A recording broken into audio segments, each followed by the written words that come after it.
Let's talk about the Monitor tab on the HID Remapper configuration website. When you create mappings, setting the output is fairly straightforward. You just choose from the things that HID Remapper can send to the computer. When you click on the button in the output column, you get this exhaustive list of inputs that can be sent.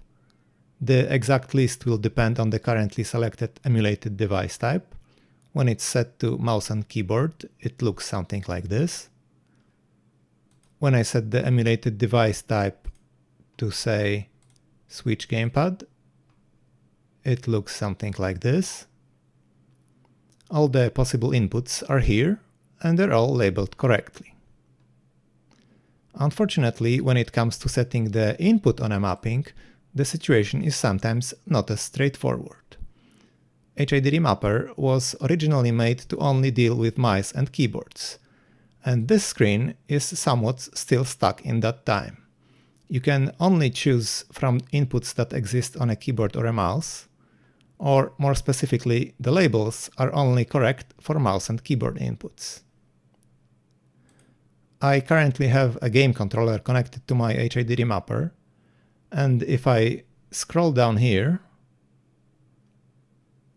you can see these hex codes. These are inputs that exist on a gamepad, but don't exist on a mouse or keyboard.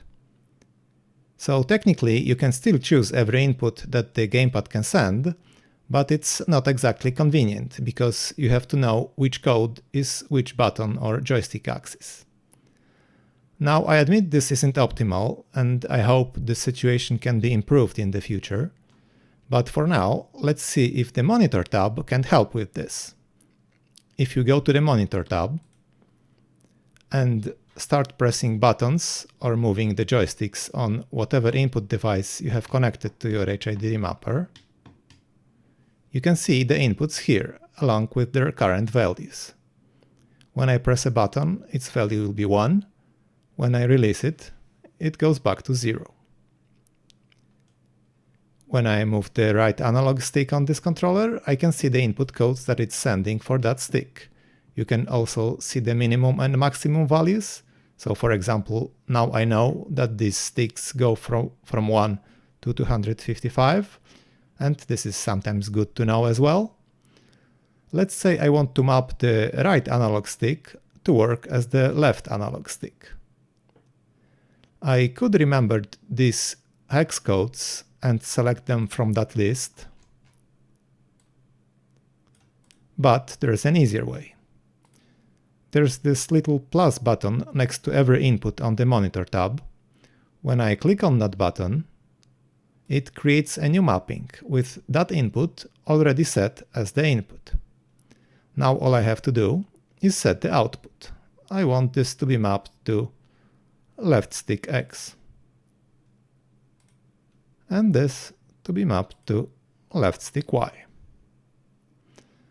And I could do the same for the buttons. And that's what the Monitor tab is for. If you have some device that you're not sure what inputs it's sending, or which button is which, you can just go to the Monitor tab, try pressing each button, and see what inputs are generated.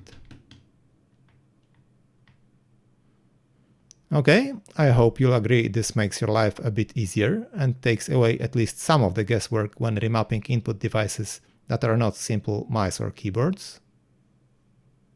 If you have any questions, please leave a comment. Thanks for watching.